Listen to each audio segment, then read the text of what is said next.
are coming to you from the Trumbull Insurance Agency virtual studio.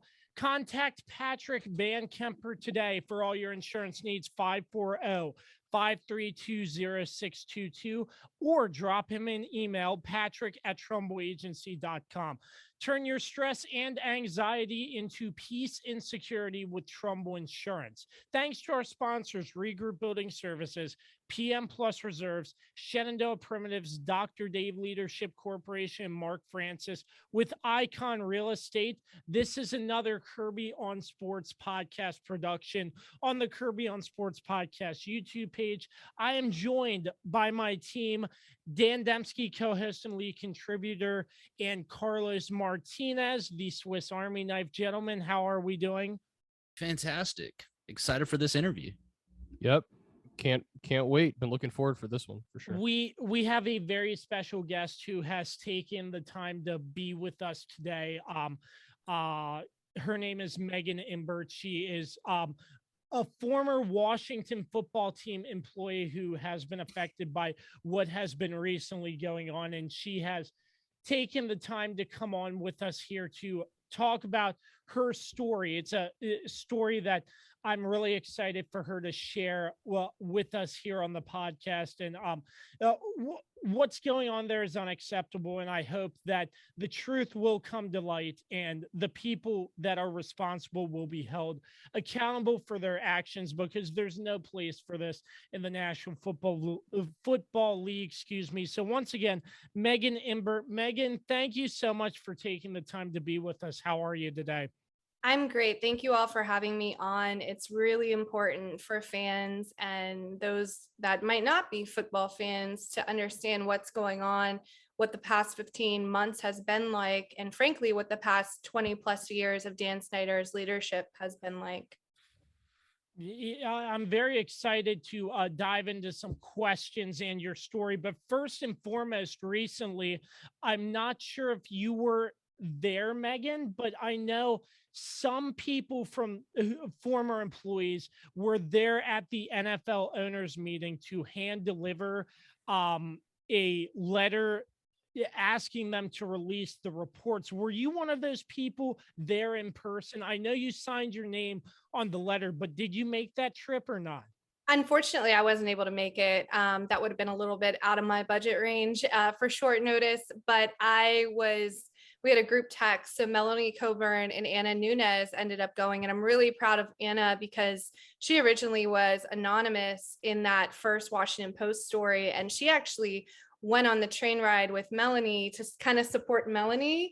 Yet at the same time, when she showed up, all of a sudden there's all the media, all the press, and she did a podcast recording with me earlier today, which is great because she's now ready to share her story. So I'm hoping that our courage and how far along this is getting, it's going to just encourage other people to come forward and know that we're a support system. And I think this can help also begin the healing process for some of us. I mean, obviously, Roger Goodell in his statements, I can't believe he would continue to say that after a hand-delivered letter, like asking for transparency, so on and so forth. I mean, what were your thoughts on what Roger Goodell said about both Dan Snyder and not wanting to release the reports? Well, fundamentally, his statements are just false. I think it was insulting, again, to our intelligence, especially when we have two ladies out of their own pocket and time went all the way to New York to show up at that meeting and be there. Perhaps even if he wanted to take time and talk to them. When we had a group text message, a lot of the people know this, the few of us that are on record, we chat all the time and encourage each other because this is not easy. This is a lot of risk to our personal lives as well as reputationally and all of that. So it's tough. And we don't know what every day brings. Anytime there's a story, like it's just, all of a sudden you're on the news and things are happening. So when we were riding kind of this high of like, wow, how awesome. I was so proud of Anna and Melanie and doing that and really showing up there and just being powerful, courageous women.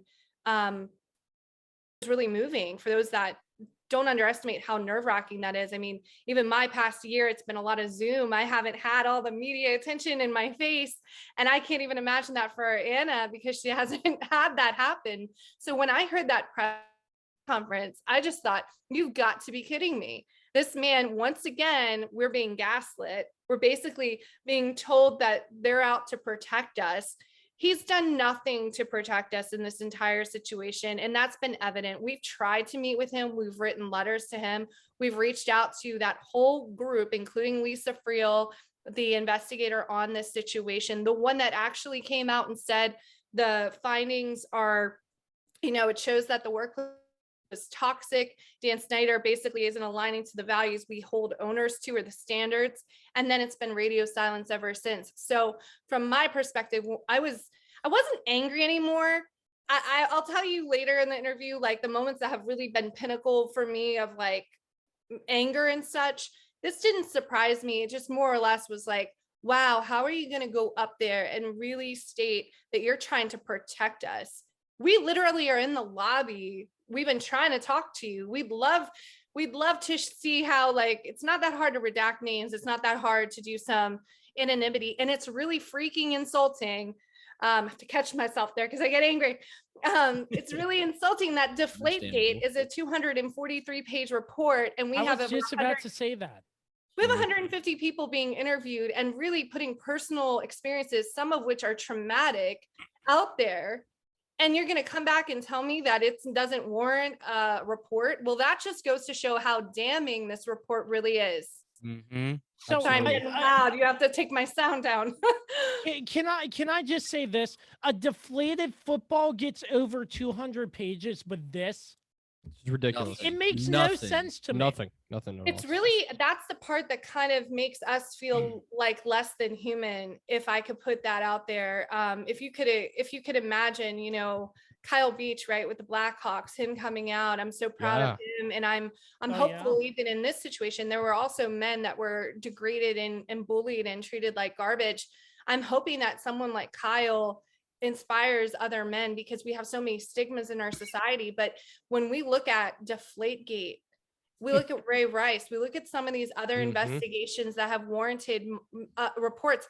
If I do the math right, based on the number of people interviewed and on my time with investigators, you're probably looking at anywhere from a 600 to 1,000-page report if you actually compile everything. So frankly, it's just false. It's insulting. It makes me sad. I was 19 when I got there. Roger Goodell has 2 daughters. Not that that should even matter because anyone should care about the treatment of human beings, but it just goes to show that this is a bigger issue, and who knows what really was found in that investigation. So going back to what these reports said, this was Beth Wilkinson's report, correct? Yes. So Beth Wilkinson is the attorney, the firm that was hired to do the investigation. I will say this, my law firm, Lisa Banks and Deborah Katz, they, for the 40 people that they represent, they were participating. They always had someone on for our interviews and such. So Lisa and Deborah, at least, they're aware of our experiences. And so that's only about 40 people. Where's the 110 other people, and who knows what their experiences are. And so my law firm really helped, work with the NFL, and then the NFL made Dan Snyder release people of their NDAs in order to participate in the investigation. So that's probably the way I believe Goodell's twisting this, that, oh, well, we can't share this because they're under NDA. The big picture here is we might have some real issues that Congress needs to look at over the enforcement of NDAs as well.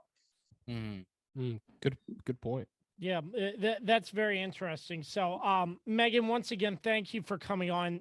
So you started with the Washington football team back in 2006, and you stayed until 2011. So, I'd basically like to just give you the floor and tell your story about what happened and just basically your story about this whole situation. I need to take a sip of water. Yeah, take your time. Yeah. Yeah, so I started out in 2006 as an intern within the media relations department. I actually had a friend of mine, Kathy Wazen, who was a neighbor growing up, who actually worked in the scouting department. She was very well respected. If there's any alumni listening, they probably will remember Kathy well. And I remember at first I had dreams of being in New York, writing for a magazine, doing all this. And then she's like, why don't you come to the, the Redskins at the time and try out, sports and everything. And I thought that's an interesting idea on sports. I never even thought about sports. I'd always thought about entertainment. So, yeah, I started that summer of 2006, working in that department. And then I ended up being a game day captain intern, meaning I would drive back from school. I went to King's College in Wilkes-Barre, Pennsylvania, basically Philadelphia Eagle country. So a lot of my college friends that are following the story, they're either Giants or Eagles fans. So it's always been a kind of an interesting dynamic. And I would come back to town and work in the press box. That's one way. It's kind of interesting. Even my lawyer will ask me, Lisa will be like, you really know the DC media quite well, especially some of them on a national scale now, like Mike Jones and Jason LaCamfora. And I'm like, yeah, they were all the football beat when I was an intern. I got to know them really well. They got to know me as a person too. And so after that season, I decided, maybe TV would be interesting because I really like the storytelling, and I reached out to Larry Michael, and he said, you want the internship, you got it. And I remember Kathy, who was, in the scouting department for a long time, she's unfortunately since passed from Parkinson's. And it's a web, like when you really start to think about it, because she was also very close with like Alex Santos and some of the other people. Like we were there, there's a lot of, relationships. And I think about her a lot during this process because she hasn't witnessed all of these things. But I remember she told me later that she had gone down to Larry's office and told him, don't pull any of your SHIT with Megan. And I never bothered to ask her what she meant by that. And, and she's passed away, and I haven't really dug into much of that. But I've been thinking about her a lot. And so, yeah, I started out with the TV department, and, I was really into it, doing all the stuff, the grunt work, working on all the different TV shows, working with all the producers, multiple television shows, everything, doing the practices, getting to know everyone. And I think there's some experiences too when you're younger, like, I had to go in the locker room, be around all the guys. I was 19 years old, 20 years old in the locker room. And I remember being a bit uncomfortable with that. And it's interesting, someone like Sean Taylor, he's someone that I used to talk to in the locker room all the time because he didn't talk to the media and he knew I didn't like being in there. So insult to injury, when this whole terrible Sean Taylor jersey retiring ceremony happened, it was like, I actually knew the guy and he talked to me, right? Like he'd bring his daughter Jackie into my editing bay sometimes and say hi. And she'd always look at my shoes. Like these are real relationships, right? So I'm probably going way down a rat hole, but I think fans would love to hear some of those stories too. Anyway, so I ended up becoming a production assistant, then moved on to a producer, and then finally production manager of the department. So it wasn't uncommon even when I started there that it was kind of like a sort of a rule book in a sense, usually someone that's senior. I remember at the time it was a few guys actually that told me, if Dan Snyder's walking your way, first of all, don't call him Dan. If he acknowledges you at all. And I get it. Some people are not extroverted. Some people might be a little more introverted. And also, I don't know what it's like to be a multi-billionaire. I don't know if that would change how open I am to getting to know people. Like I like to look at life empathetically in a sense of like, there's got to be some shreds of decency, right? But my exposure was very much like a very hot-tempered environment. My stint with the PR department, I think I was protected a little bit by the folks that worked PR at the time then. I didn't have a lot of interactions with many people. I think there were some buffers. And then when I got over to TV, I think all that changed. I was then on the executive hallway as well. So I became friends with a lot of the executive assistants, whether it be for Snyder or, Mitch Gershman or any of that C-suite. They were all down that hallway, and you always knew when someone was, really upset, because you could hear them. Even if I had the door shut, you'd hear someone screaming and cursing at somebody else, or so there's a very much a volatile, sort of hot-headed nature to it. Nothing could be done fast enough. Nothing could be done well enough. I think from my experience, there's a lot of attention obviously on the cheerleaders as well. And I'll get into some of that. As women though, especially my age, starting there at 19, as in college, such an impressionable age. I've suppressed so much. And I think this whole investigation has really made me realize like how much some of this has impacted my life, my relationships, my trust with people, how far I've had to come with my own self-esteem and my own self-worth when you're literally in that environment to, okay, player guest. Like I would get questioned all the time, like, wait a second, Albert Hainsworth, Jason Campbell, Santana Moss, like all these starting guys are going to do your show.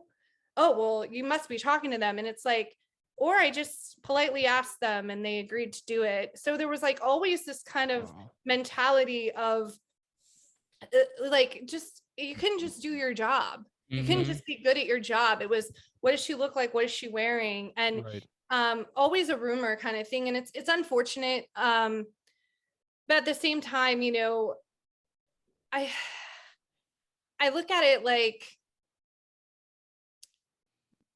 it's really sad because a lot of us were really good despite our circumstances, right? So when I was in production, I ended up winning an Emmy, which was awesome at 24. And then my last production, I told them it was actually the making of the cheerleaders. The day that last show went to tape would be my last day. I basically gave them 6 weeks notice. I didn't want to give up my project.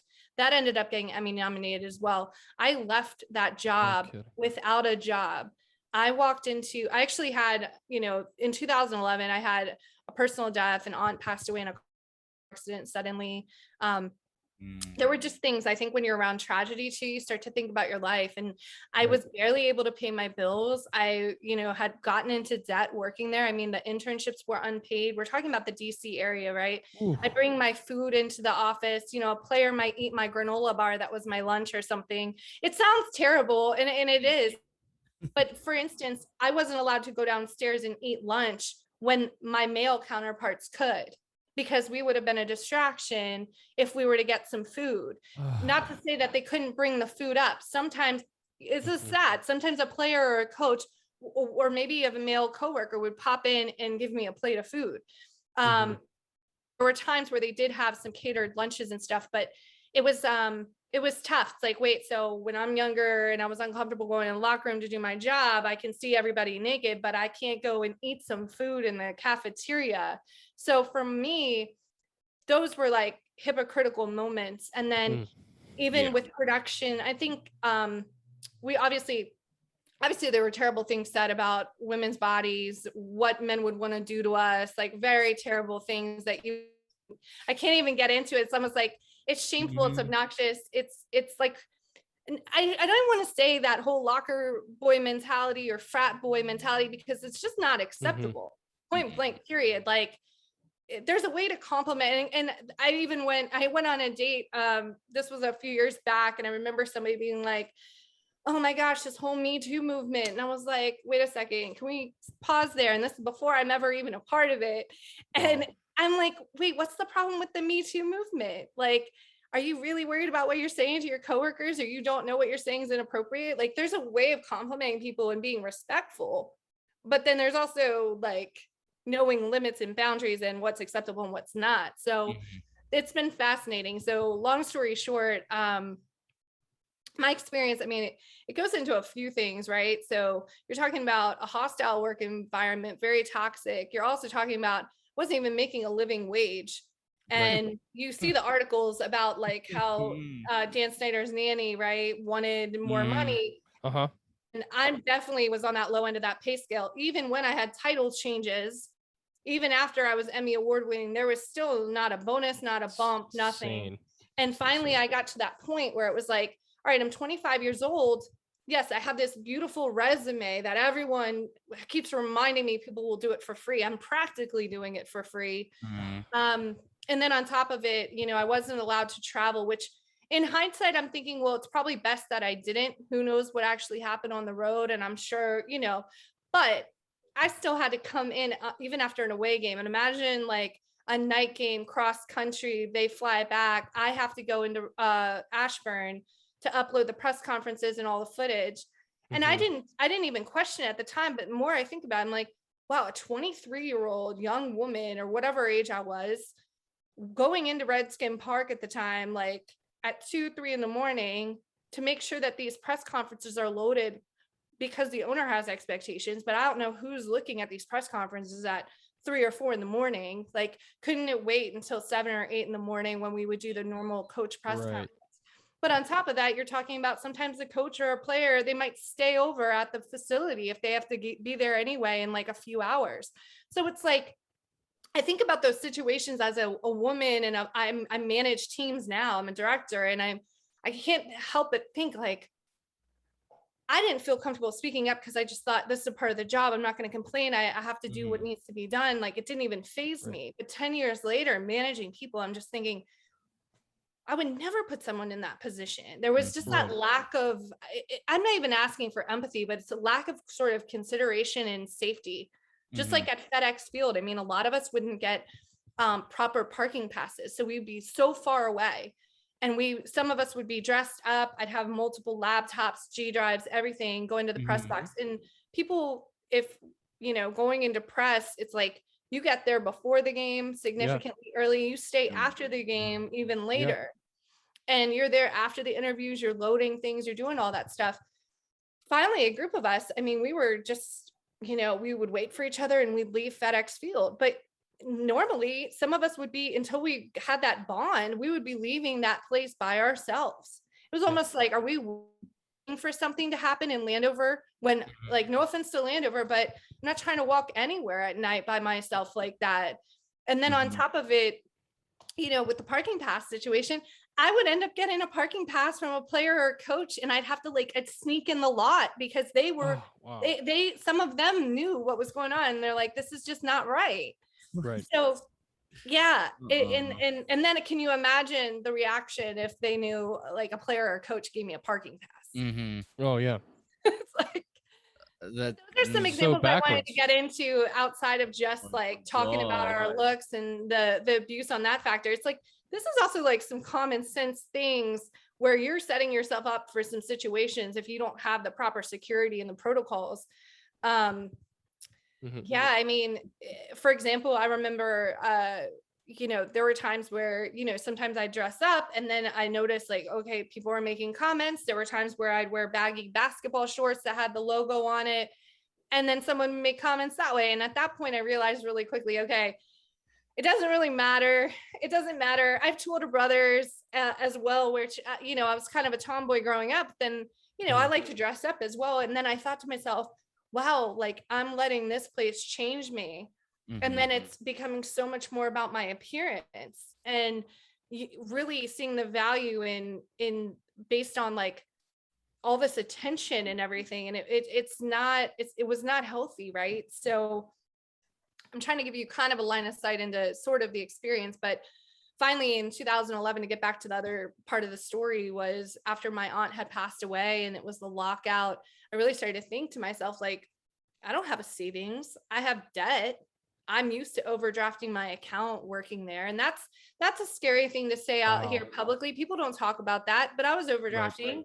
I was sitting there like surrounded by money, and here the people working there, like I'm literally can't afford to even like go down the street to where I need to shoot my television show. Right. So it's on that scale of when I think about the damage and the catch up that we've had to do. So it's both self-worth, self-esteem, but also I left that organization, as did Rachel Engelston, where we didn't have jobs lined up and I didn't know her there. We were there at different times, but to hear that story, and that's kind of the healing where it's like, there's this screwed up camaraderie that we have now where it's like, oh, you went through that too. Oh, wow. You didn't have a job either. oh wait, you had to completely reinvent yourself in another career. Meanwhile, your other coworkers, especially some of the men, they turn a blind eye, didn't do anything, and are thriving at other organizations, whether in this league or other sports leagues. It's just kind of sad. That's all. Wow. I don't want people to feel sorry for me. This is the my moment where we God. just want support. Awful. It's just awful. And that's outside of just like the sexual harassment and that part of it. Mhm. It's like we have like catch up on a lot of things for from coming out of there. It's not all glamorous. It sounded like it was just an awful experience, in my opinion, like just from Everything. start to finish. Like, Yeah. I will say this. I mean, I don't want to be all negative Nelly here. Like I've had some really great experiences. I've made some amazing connections. I learned a lot about myself working there too. And I also believe that every moment of that, good and bad, has made me into the woman that I am today. And, you know, it's all led me to this moment, right? And, you know, all those connections, and I learned a lot. And there were some great times too. It wasn't all terrible. I don't want it to sound like every day was just like a living nightmare. I mean, I did spend 5 years there. I did keep going back, but at the same time, I think, especially those of us that got there when we were younger, it's not being ashamed of how things went or being embarrassed. It's hard to even say out loud. Like I'm starting to think through some of these things that surface, and it's hard not to feel embarrassed. Like I put up with that.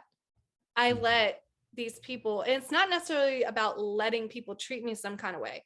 The issue is the leadership around us that was supposed to protect us was helping cultivate this environment. Mhm. So it's Yep. taken me time and strength to realize like that was not my fault. Wow. Yeah, I'm just speechless after that. That just Yes. I mean, golly, like You said now you mentioned that there were coaches, and I'm sure other people on the coaching staff that knew what was going on was wrong. Did anybody step in and maybe not go directly to Dan, but nobody ever stepped up and said anything about that situation? No, the only thing, and I can't speak for everyone, because keeping in mind, there were moments where I think a lot of people have made mistakes too. There were definitely some coaches that made comments, players that have made comments or done Right. inappropriate things too. So I think this is where this whole everyone's worried about the whole popping off the whole thing.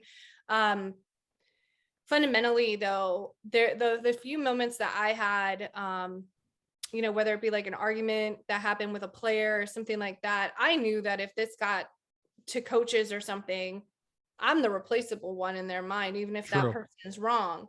True. So I remember there would be times where a few players would actually like correct that other player, or if somebody said something terrible and someone had a problem with it, it would be like, don't speak to Megan like that. Like there were times where I wouldn't say a fight would have happened, but definitely some people that would try to correct it. But I think a lot of people just kind of sort of accepted that this is how this is, and this is just the culture. And it sounds terrible, but it was just sort of accepted, like rather just turn a blind eye, or, most women, there were rumors about you or whatnot anyway. So it just wasn't healthy. Bottom line, it just wasn't healthy. Right. Yeah. My question is, you said like obviously that like it was unpaid internships, and then like when you started getting paid, it wasn't like you were making a livable wage, which is ridiculous considering Insane. you're working An for NFL team. a billion-dollar franchise, and not you weren't allowed in the cafeteria, acting like guys like these football players have never been around women before, which is ridiculous. But the thing that like I want to ask is, so they didn't give you like a budget or anything, because like you were saying, like you can't even like afford to like go down the street for your TV show, like what, like they didn't like give you like a budget? We actually would be able to expense like our mileage and some of the meals. So I want to clarify that, but I definitely think when you're making like 30 grand a year and you take out the taxes and you're living in the DC area, how do you do that? And you have student loans you're trying to pay off, and it never changed, right? So yeah, fundamentally like expenses. It was tough. It was definitely tough. I have some good friends that I was able to rely on, and frankly, some family that, I was in a privileged situation, that I actually had people that were willing to, it almost enabled me to be able to work there, which now I look at it like, oh my gosh, get a job that pays your bills. You know what I mean? So it's kind of, that's another embarrassing thing, but they believed in me and they believed in my dreams, and I was doing well with what I was doing, and everyone just thought this is like kind of the price you pay. Like there was a running joke even, well, I guess it's amongst journalists too, like when you're starting out, like it's the ramen noodle diet. So Right. you really, there's certain industries, unfortunately, that it's very much like you really have to grind it out, and then you finally get paid. Wow. Yeah. So, I sort of want to know, once you got out of the Washington football team, I know you were staying silent for a long period of time. How did you connect with those other people? I know Melanie Coburn was one you mentioned. How did you get connected with those people? I know you said you didn't work together at the same time, but how did you sort of like piece the puzzle together? Like, hey, you all are experiencing the same things, Same and thing. you're motivating each other and supporting each So other now.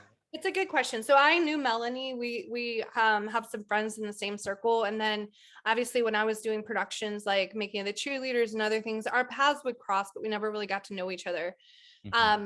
So after the articles posted and I saw Emily Applegate, I decided to reach out to her directly. I wanted to understand what her on record experience was like, given that, there's a lot of risk involved. And we ended up becoming friends. We hit it off right away. And then as I started to read and learn about the other experiences of those brave women that went on record, like Rachel Eggleston, and then of course I knew Melanie Coburn, hearing what Rachel had gone through and it being a similar experience, it made me feel like I wasn't alone. And I think that's the important part of us being able to come on record, is that we're able to hear from our experiences. And also when the report gets released, hopefully, it could be healing for some people. And we created like a text message chain. We have talking points almost daily. I bullet a few things out that we can focus on that way, like, because every day it seems like there's something new that's happening. And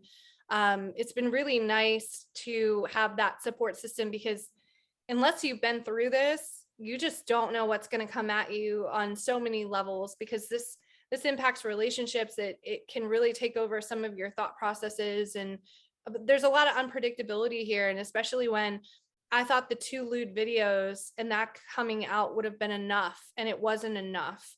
And it's been swept under the rug, and Larry Michael was allowed to retire, my former boss. And that should be evident enough that, he wasn't fired. He should have been fired. So the relationships that we have, I'm really grateful for Time's Up Legal Defense Fund and Lisa Banks, because we would have never been able to go and pursue this on our own. And now we're able to do so pro bono. So it's kind of created a community. And then there's folks like Kyle Beach with the Blackhawks, folks like that, as they continue to come forward. I think it is going to give a voice to other people at other franchises and other workplaces. But I think a lot of people are really watching, how is the NFL going to handle this? But more importantly, I want to see how Congress is going to handle this, because at this point, I don't care to see the NFL's version of our findings or a summary.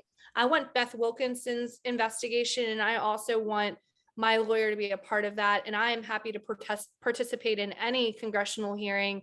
All of us that are on record are willing to do that. I'm actually looking forward to that. Now, Congress has requested information, I think by November 4th, if I read that correctly. Yep.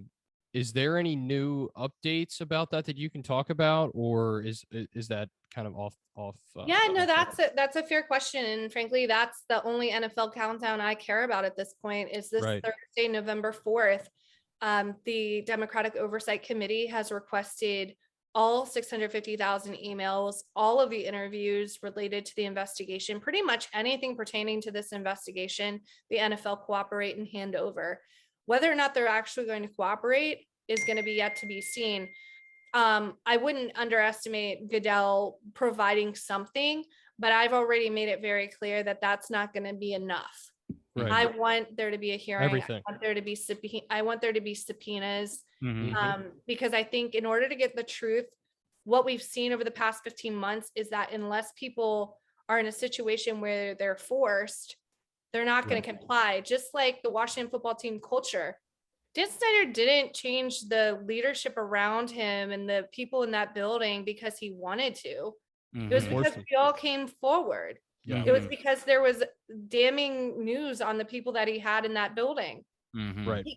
He can say all day that he wasn't a part of that organization, but I know that he's been a part of that organization. Also, leadership stems from the top. And when you see about the product on the field, you can obviously make your own assumption. Champ Bailey made a comment about, you can tell based on the culture, the product on the field as well. Yep. So from that perspective, while, Jason Wright and these other people, highly respected by Roger Goodell as well, I think they're up against something here where if they have shred of integrity, how are they going to handle this situation moving forward, especially as, more news comes out. Yeah. So, yeah, I want to touch on a little bit. I think you touched on it briefly, but what was the process like one more time about how you found Lisa Banks and decided to go with that law firm over others? What was that process kind of like? This was actually, it was pretty fun for me at the time, because keep in mind, I studied journalism, right? So all of a sudden I've been like trying to dig out like who's going to come forward and talk, connecting the dots, all this stuff. So I didn't even get into, basically after that July 2020 article happened, of course, people were reaching out to me because Larry was a part of it. And oh my gosh, Megan, I had no idea. Did you experience this? That within days, I had trusted my gut, my intuition on some footage I had seen when I was a production assistant of the cheerleaders. And I thought to myself, like, I wonder if they ever put together anything that was inappropriate of the cheerleaders. And I had two individuals that were texting me at the same time, didn't know I was talking to either of them. And I asked them both, do you know of, or were you ever a part of having to, put together anything inappropriate of the cheerleaders? Within 5 minutes, both responded with yes. So they didn't even know that. And of course, if you can imagine, it sounds dramatic. I'm in my apartment. I'm like, when you learn my story and you know that I gave 6 weeks notice, I was doing well at my job, I had to recreate myself. So it's a very personal thing for me, especially with the department. And those were my colleagues as well. So it is disappointing and it's upsetting. And I dropped my phone. I started to cry. And that's when I decided I'm going to go on record. And that's when I had reached out to Will Hobson saying, I am going to put my name to this, but I need to make sure I'm lawyered up first. And that's when I reached out to some former colleagues rapidly, because knowing what I knew, especially around these videos, this could have been like pretty much the smoking gun tied to Dan Snyder. I still think it is. So from there, a few people had told me some law firms to look into. And then I did my research on Lisa Banks, and Emily had mentioned, Times Up Legal Defense Fund might get involved. They're a big part of the Me Too movement, and Lisa is a part of that. So when I started to look up some of their cases and their work, I thought, like, this is it. I mean, they've done this before. They represented all these Harvey Weinstein clients. They represented Dr. Christine Ford in the Judge Kavanaugh hearings, all of that stuff. Those are really painful experiences. So I felt like, let me call them up and see. And I guess at that point, other people had reached out too, and they said, we're considering potentially taking this on. We'll be in touch with you. And I think it was like a Friday night at like 7 or 8, they were like, do you have about an hour or two to talk? So like, that's when like my life, I think, really changed, was, meeting with them on a Friday night for a couple hours. And then when I found out about the videos, really having conversations with a couple of those individuals. A, do you have copies of the footage? B, anyone willing to go on record? Because in order for this to carry weight, we need to do it. And I'm willing to do it too. So when I learned about the videos, And that was also my promise to Brad Baker, was I'm going to be vehemently screaming about this because he can't talk about it. But he did go on record, obviously, and he said at the direction of owner Dan Snyder for the production of those videos. And we only know about 2008 and 2010. I'd have to believe there's probably a 2009 one, and maybe there's more, but I don't know the people after I worked there either. So my thought process on all this is, I don't blame the cheerleaders for settling. They ended up settling in December related to the videos. I just hope it's not the end of that, because it's such a violation, and who knows if there's more. And I'm really hoping even former colleagues, I don't know if they listen to when I'm on podcasts or anything, but I even helped author a letter that Chris Russell on Sports Illustrated released last year that was basically a plea to my colleagues on especially those videos. It's one thing about the toxic culture and other things, but like to really exploit these women, basically softcore porn that was edited to Dan Snyder's favorite bands. It's absolutely It's absolutely disgusting. And it makes my imagination wonder as to like, gosh, I hope they didn't have cameras in the locker rooms, or I hope, like, I don't know. I don't want to start rumors on that. I'm not saying that that's true, but that's exactly where my head goes on, like, how perverse and disgusting is this? And then when you think about it too, there's so many stories like that. And you look at like the US gymnast team and all these other people, like just completely taken advantage of. So for me, it was a no-brainer that while I had a terrible experience, the fact that my department produced these things, and I believe, Brad, that this was at the order of Dan Snyder, there's no way in hell I wasn't going to come forward and put my name on this. And because if that's one layer that we know about that they're capable of, that money, that power, what else are you capable of? What is in that report? I know what I know. I know those experiences. They're not mine to share with you, but it's evident that there's enough in there that's damaging to the organization and perhaps other organizations. I don't know. I think we all deserve to see that, because, back to your original question around Goodell and, his statement the other night, it's like, how can he say that that's the adequate punishment for Dan Snyder? A $10 million charitable fine? And we don't even know where that money went to. And what is $10 million to that organization? It's a drop in the bucket. It's nothing. He could find that money in his couch. He makes that money back in a weekend. Yeah. So it's appalling. And plus 100% ownership of the team. How does that make any sort of sense at all? So, Josh, do you remember when I said there's a few moments that make me really angry? I assume that have brought me to tears and basically to my knees on this. The day that the NFL gave Snyder 100% ownership at a discount before the investigation concluded, that was like a dagger. It was like, we know what side you're on. You just sent me a very clear message. When that happened, my sights were no longer on Dan Snyder. My sights were now on Roger Goodell. My sights on the NFL, the handling of this investigation. It's 100% irresponsible to put that man and his wife in charge of that team 100% and at a discount. Talk about, imagine if they had a winning record. Imagine if they had a really great team. Like, they'd be so much more profitable. They used to be a storied franchise, and you're rewarding this person. So like, what is it makes you want to know, like, what is behind all of this? So yeah, to that day was really, really hard for me. And at that point it was like, wow, I can't even believe this. And then when you think about the members of that social justice committee, the owners that are a part of that, there's a couple of them that, and I don't know the whole, 32 owners, if they own other franchises in different leagues, but even within that social justice committee, 2 of those owners, or 3 of them, they own teams, one in the NBA and I think one in Major League Soccer. So like, as an owner, there's a bigger responsibility here, because what you do right now can set a precedent for other organizations and potentially other leagues. So true.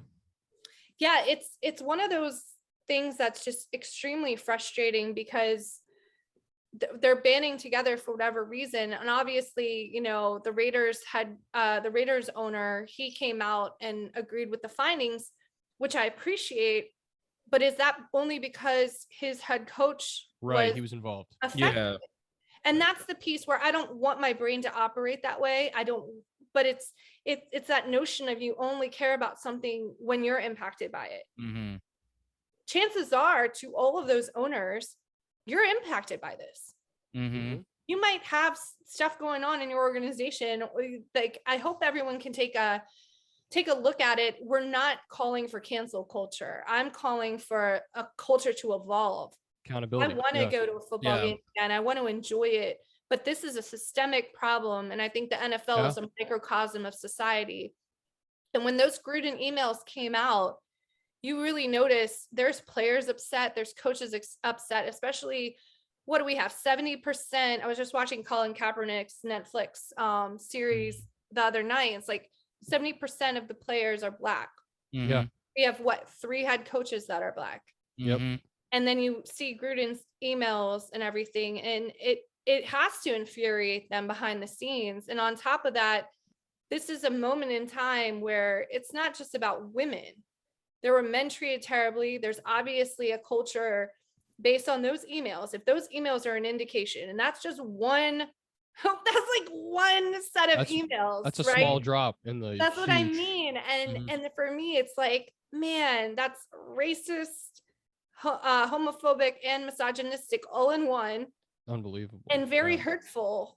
And so I think, if anything, it allowed, I'm glad those emails came out, because it allowed for folks that, especially men, and then you have Black men too, that can almost relate in a sense. There's this intersection point now between Black Lives Matter and the Me Too movement, where I just want to band together and really push for this change collectively. Like, Malcolm Jenkins has his player coalition. You have the NFLPA that wants to get involved. I'm sure there's other organizations, and we're looking at opportunities on how can we partner? How can we improve this systemic problem? Because fundamentally, yes, more jobs will probably be lost. There's going to be some embarrassment. My hope is that people can admit their mistakes and grow from them. Right now, they're all hiding. They're all hiding behind that NFL shield. It shows exactly who it's protecting. And so my hope is that there's a few shreds of human decency and integrity. And I also think that society is pretty forgiving by nature. And based on the news cycle, if people get ahead of things, there's a way that people will be willing to forgive. But right now, like, we haven't been issued any genuine apology. We have not been issued. It turns into this victim blaming, gaslighting situation. Yeah. And that is just, it just continues to mount. And my hope is that those that are listening, like, rally behind us as best you can. I mean, think about where your dollars are going when you support some of these organizations right now. You know, the sponsors, those major sponsors, we sent that note. It's going on week 4, I think. Radio silence. Yeah. And I have to believe they have diversity, equity, and inclusion programs. And but it should, I mean, NFL is a massive income driver, right? Or revenue driver. So I think we have to follow the money trail on this, but at the same time, Congress getting involved is so huge for us. That was a moment where I got very happy, where it was like, okay, yeah. I got a question. I want to kind of circle back on something that you said earlier about the private investigators. I don't know how much you can really talk about that or not, but like, were you yourself like how did like that whole situation happen with the private investigators? So there's a few people I know of, ex-cheerleaders, as well as a few people, and I have a couple of experiences that I would speculate on, just being very aware of my surroundings and such.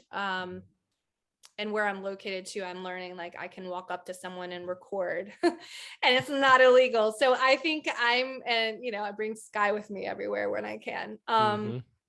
So I can't speak to everyone's experiences with that, but definitely some digging around, showing up at people's doors. I've heard stories of like, we've obviously all been asked if we've been paid, if we're associated with Bruce Allen, all this stuff. And it's just like, I guess it is such a foreign concept to certain establishments that some people do things for free. Right. Like we're good people that are really trying to shed light on a terrible situation and want change. So I guess it is a foreign concept when the only language that camp speaks is money. All right. So moving on, my next question, I know, I don't know how much you can discuss on this too, but I know I've seen your lawyer and Lisa Banks making a few radio appearances, so on and so forth.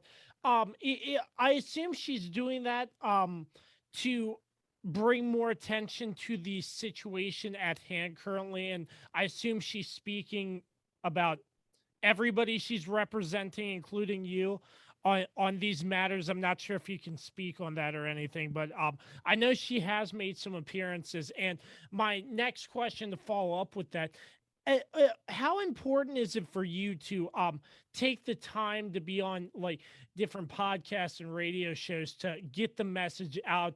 How important is it to get on so many different outlets to spread the word about what is going on and why you want this to change? Yeah, so Lisa Banks has done a great job, and I'm starting to see Deborah Katz as well, her partner, get involved. Lisa can definitely provide more of that legal, jargon and what the process looks like, whereas we can share what our experience is and more of that emotional side of things and what hopefully we all want from this. And I think Lisa adds a lot of credibility to everything. And, she definitely wants more awareness of what's going on. And she's been right there in the trenches, basically helping lead the charge on how this should go and what the expectations are. And given her experience as a lawyer, she's very well aware of how you can redact names from a report. And she's very aware of how, some of these notes and such could be compiled in order to make, some findings reveal. So from that perspective, I'm really glad that she's being vocal about, what a mockery, Roger Goodell is making of all of this and how they've handled it. I think, I'm really happy after Goodell's statement, she just went right to Twitter. We've been like training her up on using Twitter. I was kind of a rookie, but I'm like, all of a sudden Lisa's like, I can just say Roger Goodell's statement is false. And like, it went viral. And I'm like, people are paying attention now. This is great. Yeah. So from my perspective, to your second part of the question,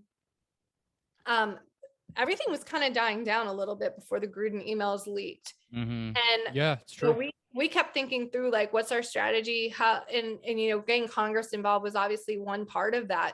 But when the Gruden emails helped, that helped really get even more people paying attention across the league, other cities involved, the Raider fans, you're messing with Raider Nation now. And on top of that, then you have Amy Trask starting to speak out as well. And you're seeing more of that. So from my perspective, it's been massively helpful to talk to the fans. And I think there's a lot of fans that at first were like, I want to get back to football and all this stuff. But I think they're starting to really see like there's something systemically wrong here, that if this could get solved, we actually could have probably a winning storied franchise again as well. And I feel bad for the fans because they're so loyal and they're so passionate and diehard with the team. And it's so hard to watch. Like, it's been just, terrible for that. But what's exciting to me this week, actually, it'll be Tuesday airing. I was on with Nick Ferguson, who's out of Denver, who used to be a Texans and a Broncos player. He's also president of the NFLPA Denver chapter. He had me on his station. So I think it's exciting that other radio stations in different cities are starting to listen, because this really is something that should raise the red flag for everybody in these different cities to care about. So for me, I appreciate it, especially the fans. Like, you have power, you have a voice. I think that you've definitely been neglected by this team. And I will not decline, meeting as many people. Like, there's some days after hours, I'm doing like 2 or 3 podcasts, and the past 2 weeks it's definitely heated up. Mhm. But this is the way we get our message out and we get the heat on. Absolutely. I mean, I'll touch on what you said and like how podcasts have exploded. I got into this podcast 3+ years ago, and Here we go. Give me my credit. Yes, yeah, Carlos helped me with that. Give him credit right there. But still, it's been exploding. So there's a platform pretty much anywhere where you can get a message out on what you want to say, and I think it's incredible. It's interesting, Carlos. I might need to get your feedback, because I've been told for years, even before this investigation, Megan, you need a podcast. And now I'm like, well, this could get really interesting, especially as I'm passionate about so many different causes, especially when we're talking about, women issues, workplace issues, cultural diversity, all of that. Like, I think there's something there that I would love to potentially pursue. I guess I just have to be careful about how raw and off the cuff I am, but there might be that's the beautiful in that's the that. beautiful thing about That's the nice thing podcasts. about though. podcasts. You can be as raw and unfiltered as you want to be. There's an audience for that. Like, it's not like radio. Yeah, this isn't rated. This isn't FCC regulated. Like, you can say what, like, obviously you don't want to say anything like insane, but like, like you can be as passionate as you want. Like, you can get as mad as you want about a topic. Like, that's the beauty of podcasts. Is it's the most raw and unfiltered version of people sometimes that aren't so produced, because there's some podcasts that are very produced. Well, that's interesting to say that, because even when I worked for the football team and I was in production, I remember there was a period of time where, like, I was starting to get comfortable doing some on-camera stuff, but I preferred producing and editing in the background. But anytime I did stuff that was in front of the camera, I was like, I need to be unscripted, because that's how I am, and I need to roll with it. I want that raw, authentic experience. So I think that would be really fun. Yeah, it's definitely a great thing to have in a form of a podcast, and it's great to get the message out once again. So my next question, I like to go back to what you said about Gruden when that whole thing came out with his emails, and then they found out it tied directly back into Washington. What was your initial reaction when you saw that?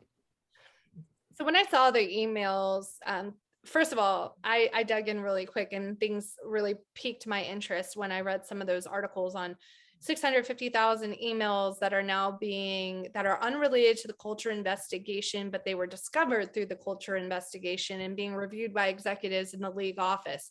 That just boggled my mind, because how are you going to tell me emails that have racist, misogynistic, and homophobic language coming from our team president are not indicative of the culture? Again, our intelligence is insulted. Then I further get concerned over data privacy and content, especially if there's actually pictures of any of our cheerleaders naked that are being shared, or whatever those are.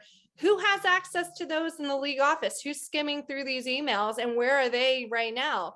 Those are things where I'm like, you have women, especially even the ones that settled in December, that are freaking out behind the scenes, because they're like, oh my gosh, like, I'm married with children. Am I going to have to worry about some email getting leaked and then all of a sudden like going viral? Like, these are really, really real humans.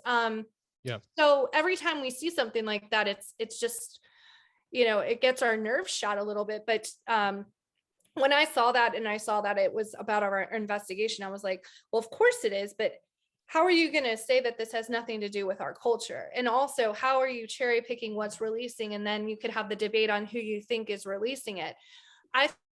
Common denominator in this, I believe Dan Snyder can't release the emails because he can be an impulsive person, and he might not think through some of his decisions. As you all have seen, like, even in this situation over the past year, some of the press releases and then all of a sudden Jason Wright's having to clean up the mess, or the PR team. Like you know, what I know over my time there and what we've seen in the past is like there's an impulsive decision and then someone has to help try to clean up the PR mess that it leaves. So from my perspective, you have the known drama between Dan Snyder and Bruce Allen, but then on the flip side, you know, people are like, well, what about Gruden and Goodell, But no, you can't forget that Gruden's brother was head coach of the team. That's a great Who knows point. what the Gruden family knows, especially if the Grudens are close with Bruce Allen or anyone else. Like I'm speculating here, but how do we know like Bruce Allen or someone else didn't participate in the investigation? Who knows what's in that report? So I look at it like it's smoke and mirrors, really. And I think it was a moment in time where I don't even think they were thinking about us when they released, whoever released those emails. I thought they thought we're untouchable. And then immediately I'm just all over it. Like, yeah, these are absolutely related to our investigation. And on top of that, thank you, because now you're getting that whole entire, you know, Black coaches and players all a part of this too. They're hurt right now. There's reporters I've talked to, men that are like very hurt by this now too. And it's like, you just really stirred up something even bigger. Right. Yeah. I mean, this story has been wild so far. Has it? It's like my life. It just seems like it's insane what happened. I guess so. I have like two questions that I have left. So my first question is, so you said, so going back to like your early days, so when you worked at when you were in the executive hallway, when you had your office there, or how often was Dan Snyder like there? Because obviously, like you said, like this whole culture stems from the top. You know, he let it happen. So I just want to know, like, how often was he there? That way we can like knock out that excuse that, oh, he didn't see it. Sure. And keeping in mind, in fairness, because I want to just be fair to the whole situation, I was on that executive hallway for 3 years. So I was there from 2008 to 2011. Dan Snyder was there a lot. In fact, there were other productions for other companies that he owns that the TV department would work on.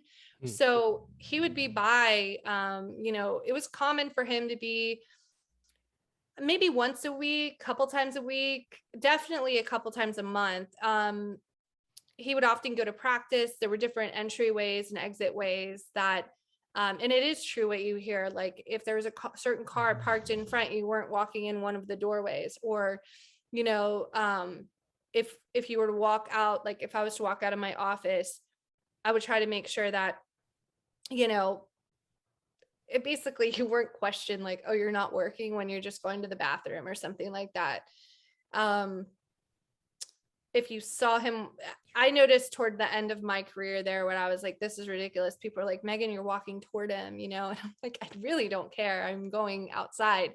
Now, he never said anything to me. So in fairness, that could have just been what was kind of other people's experiences, or depending on maybe his mood of the day. I don't know. I've heard rumors, but I don't want to speculate on rumors. I don't think that's fair.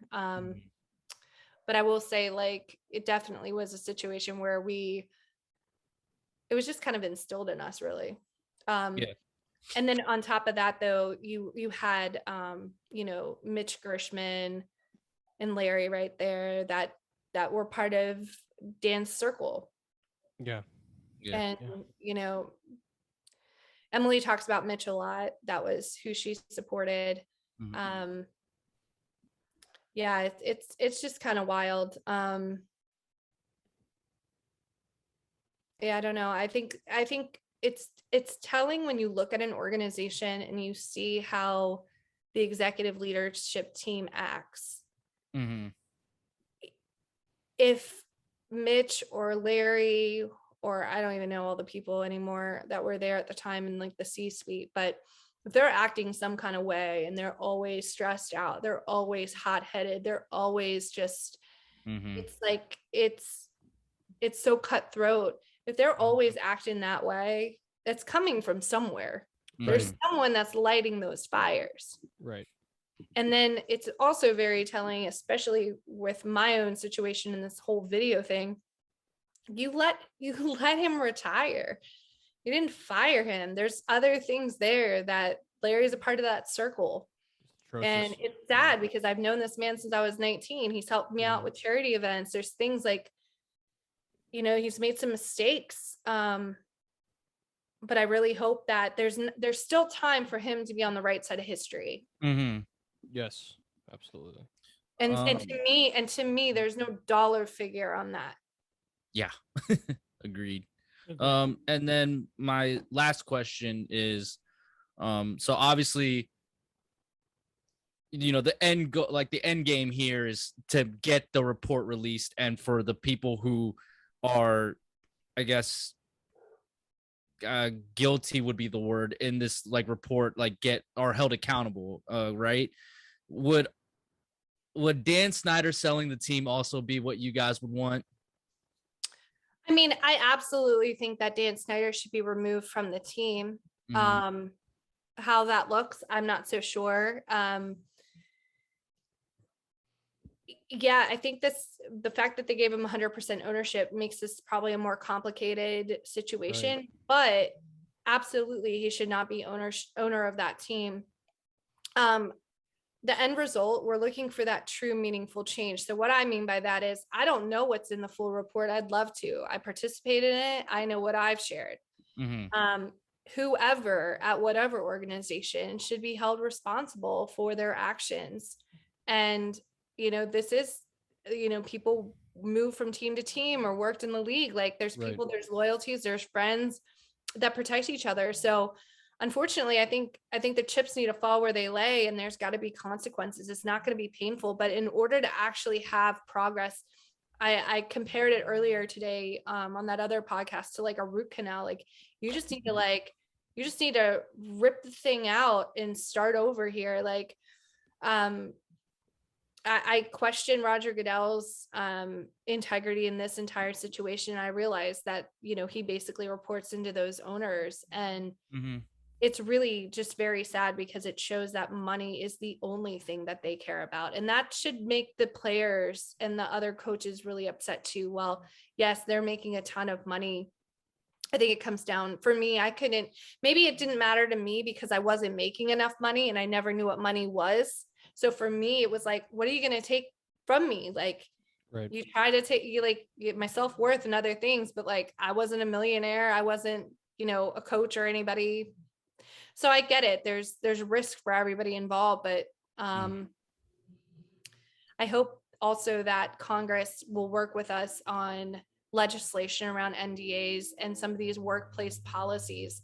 We did make recommendations to the league as far as, I think, HR, in order to submit any kind of report on anything, I think it needs to be a third party. I think it needs to be unassociated with the NFL, because we do know people try to take some of these concerns to HR or perhaps even folks at the league at some point in time. So fundamentally, I think there has to be a separation there of the power and be able to really implement change, because if you haven't been sexually harassed daily or assaulted ever, or followed to your car, or talked about what somebody would want to do to your body, literally almost any minute you show your face around, it was really in one ear, out the other. And I mean, you hear about catcalling and stuff like that. And of course, but it's if you're just subjected to that and then kind of degraded and then not paid, and it's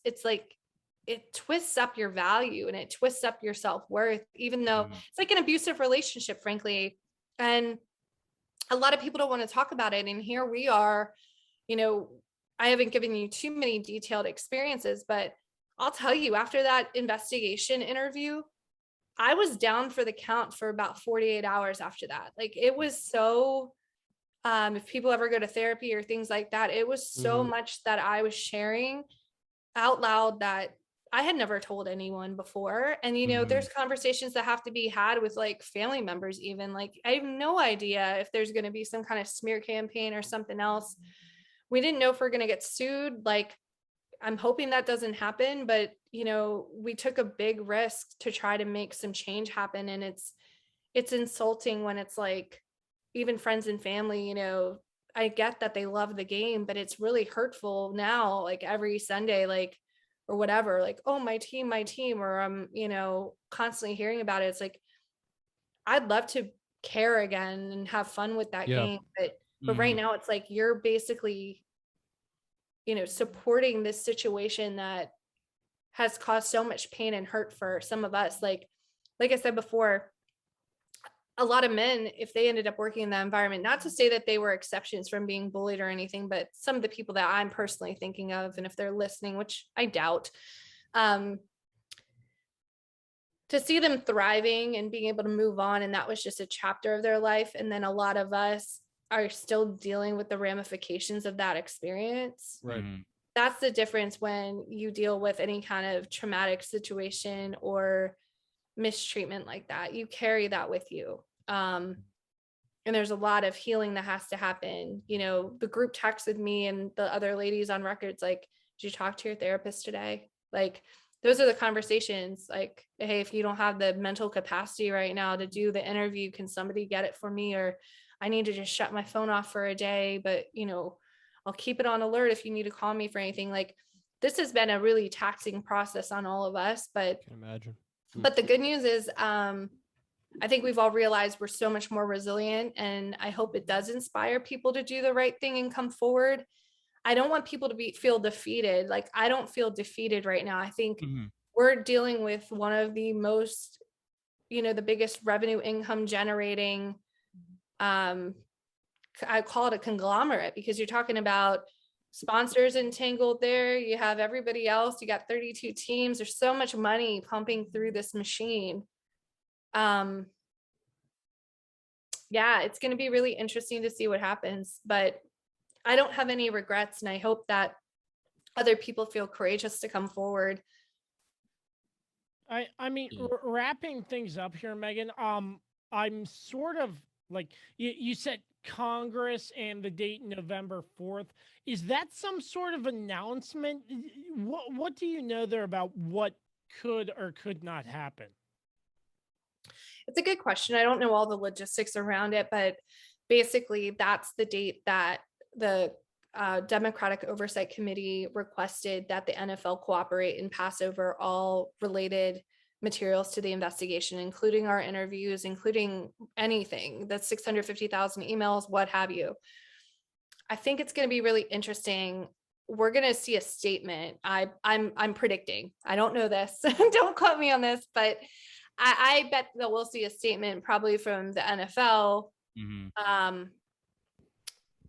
We'll get some kind of clarity on what they produce over the coming days. However, it's going to become really clear as to like if that's sufficient enough. And I've already told you, I hope the NFL cooperates, but it's not going to be sufficient enough.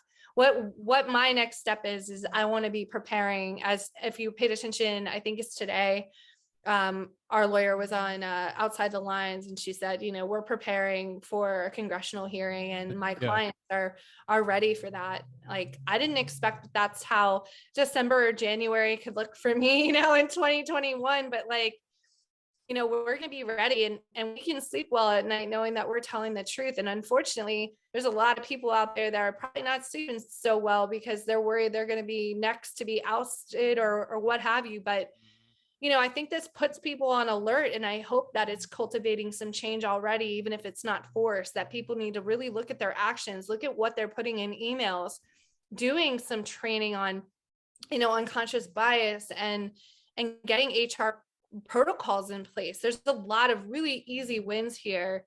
So we'll see what happens, but yeah, I don't know what to expect on Thursday, but we're definitely going to be like paying attention, and hopefully,